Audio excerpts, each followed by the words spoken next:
Ну и вот как понять, рейка, шрус или опорный подшипник?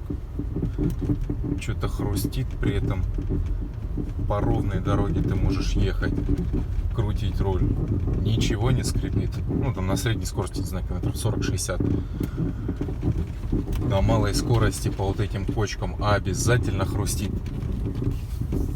Утром, кстати, даже на кочках нету хруста.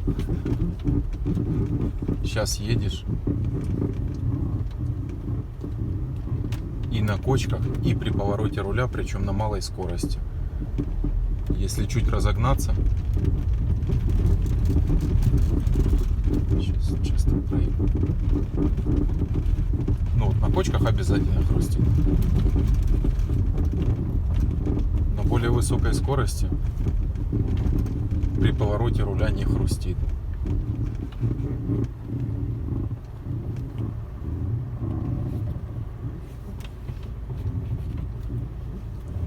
На месте стою, хрустит. Ну что отрыгнула, а? На СТОшку хрен запишешься, надо как-то самому определять.